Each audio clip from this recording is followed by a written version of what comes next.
For sale by owner showings, this video is going to be completely about what to look out for, what to watch for, and how to have a successful showing if you're selling your house on your own. Stay tuned to the end and you get to hear all about it.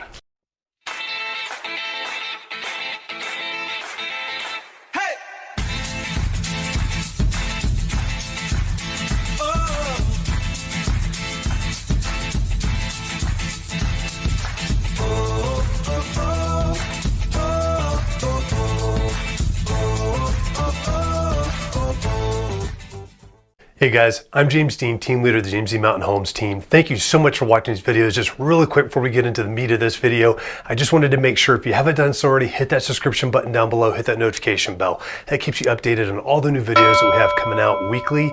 We've got several that come out each week on this channel, so please stay up to date with that. Also, if you've got any questions whatsoever that are real estate related or just in the community, please don't hesitate to reach out to us and give us a call. You can either call us at 719-266-2725. You can text us to that number as well, or you can email us at info@jdmret.net. Please, whatever you got to do to get those questions to us, please ask. We're here to help. We're here to provide value to you and helping you make informed decisions, whether you're looking to buy or sell real estate or just typical questions for the community out here. We are local experts of this area and we love this area. So please reach out to us, and we hope you guys enjoy this video. So we're back today, guys, talking specifically about for sale by owner showings. Now, Josie, this is one of those things that can be kind of interesting and a little dynamic if you're the owner of the house that's actually representing yourself and you're having showings come in, because buyers are going to be calling your phone number out there and wanting to see your place. And there's some things I think that probably buyers need to be very protective of as well. And one of the things we do is we qualify our buyers when we actually have them come to look at homes.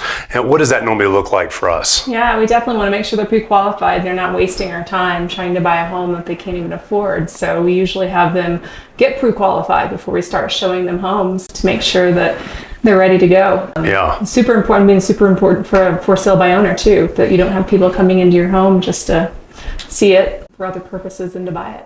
Yeah, and one of the things we're doing is with the pre-qual, we're protecting everybody's time. We're protecting the seller's time as well as our buyer's time, because we're literally having them either talk to a lender and go through a pre-approval process to know exactly what they can afford, or finding out if they're a cash buyer that they actually have that cash in place. Because our time is very valuable too, just like everybody else's is, and we just want to make sure we filter through the folks that are just out there kind of looking to look, because it's not an open house. We're actually doing a professional showing. So with that, like when you've got your own house that you own and you're doing it for sale by owner on, you can still do similar things as an owner, right?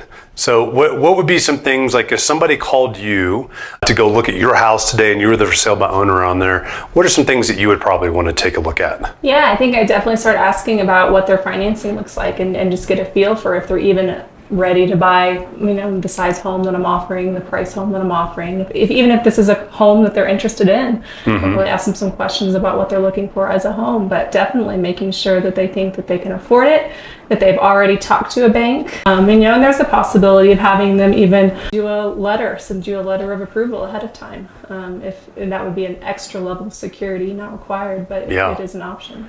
And something we don't normally recommend for our buyers to do, and I'll explain that here in just a minute, but that would absolutely be a great way to prove that they are actually qualified before they start walking through your house, and you don't have somebody casing it or just walking through and just wasting your time and disrupting your livelihood with that as well. But we don't normally recommend doing that with our buyers, because it basically shows them all the cards for a seller, right? Yeah, before they even make an offer, you're telling this, the seller, this is how much money I have to buy your home, and so we don't recommend that to our buyers. Yeah, not a good idea for negotiating side, but if you as a seller can do that as a for sale by owner and have somebody show that, it'll give you a little bit more of a leg up too. But don't be surprised if they're not willing to, because I know I would be very uncomfortable with that. I've bought cars from folks that are selling them on their own, and I'm not going to show them, if it's a car that they've got listed for $20,000, I'm not going to show them the $20,000 before I go look at it. So it's kind of that same thought process. I'm going to wait and possibly, as a buyer, hopefully try to get it for a little bit less. And a lot of buyers feel the same way when they're going through that process too. Some other stuff too, we're talking about people walking through our personal lives in your home, And yeah, you've got everything cleaned up. You should have gotten everything taken care of, like we talked about in earlier videos. No weapons out. You got those in gun safe, all jewelry's put up, all your personal prescription stuff's put up.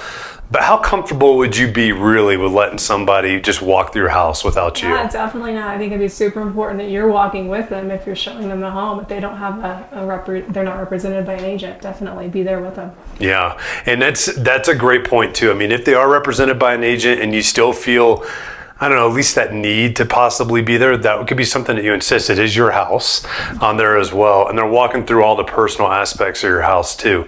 Agents are used to that. If it's a for sale by owner or a seller being there, it makes it a little awkward, but we also understand it's a big invasion on privacy too. And on top of that, I mean, it's really, I don't know, I mean, it's one of those things like if you're there by yourself too, I mean, you can kind of invite potentially somebody you didn't want in there, and then you're separated inside your house too. So it's probably a good idea to let somebody know that you're doing a showing or something as well. Have them come over and yeah. join you. Showing, have a friend that you can call. Exactly. Yeah. House with. Yeah, it's not like you're walking out in the public and going into the mall with somebody. It's completely different than that. And with that too, I mean, I know it's going to be strange as you're walking through the house. You're going to want to talk about your house quite a bit, which is great to be able to do, but you also want to be careful because, well, for one, you're kind of setting their perspective on things as well. So my advice on a lot of this is just be quiet, be there to answer questions, but be very, very careful on what those answers are, because they can and will be used against you later on, potentially in negotiations on there as well. I'm not saying to hide things from people, but definitely just know folks, a lot of times when they're going through, they're looking for things that they can kind of start knocking down on price with or start wheeling and dealing with you. And the negotiation is started if that person is going to be the one that makes an offer on there as well. They make up their own mind about your house too. Exactly. Rather than getting your mind on it, they get to see it through fresh eyes if you're not talking too much. Yeah, and that's another great example of this too. And we're kind of throwing it off with having the seller walk through, but I know I wouldn't let somebody that I didn't know walk through my house completely unaccompanied on there. But just like we talked about when you were talking about getting the house ready for photos, we want to make sure it's depersonalized as much as possible as well. Why is that important? I think one of the reasons is a safety reason. First of all, you don't want strangers just knowing who lives in the house, who your children are, what they look like. That's a great point. Purpose. But then there's the other aspect of you want it to feel like their home. And that's a big reason why we suggest that is, we want a buyer walking in, imagining themselves in their home, not you in their home. Yeah, that's a great point. I like the safety aspect. I hadn't even thought about that, but that's a great point as well. But actually having it so they can imagine themselves there, because the goal is we're selling the house, right? So you want them to be able to get that emotional attachment, start imagining themselves in there as well. I'll give you guys a little bit of a hint too of what we can see buyers do a lot of times if they're really excited about your house. You don't see this happening with investors. A lot of people that have bought a lot of homes, they'll be very tight-lipped because they don't want to give anything away as they're going through the house. But sometimes buyers do what we call as the buyer's dance. And the buyer's dance is they start imagining where all their furniture is going to go in your house. That's a great thing to see because it's giving you some potentiality of like, hey, they really like the house and they're really emotionally attached to it too. So as we're kind of going through the process, I think did I miss anything on there? I don't think I did. But I think pretty well, yeah. Well, and so the next video is going to be on offers, but what I really want to hit home on is they definitely want to make sure they get some information from those people. Number one, you could ask, it wouldn't be offensive to ask for the driver's license just so you can keep track of people as they're going through your house too. Well, we do that a lot of times also when buyers come in just to verify they are who they say they are. That's part of the verification that we do as agents on that as well. But you could also ask for their phone number or their email, however you want to contact them, just to follow up to see what they thought about, any kind of feedback, how your house was laid out, what they thought about price-wise, even if they're not looking at potentially purchasing your house. We do that a lot with agents when they're coming through. We have showing time automatically spits out requests for feedback, but we also call and just ask for that feedback as well. That way the sellers know what the market's looking like and what it's actually kind of coming back at. Now, obviously take everything with a grain of salt on that, but it can give you some very valuable insights. And if they were doing that buyer's dance, you might be able to follow up with them and hopefully be able to encourage them to give an offer on it as well. So some really cool things that you can do too. Yeah. Oh, one last thing.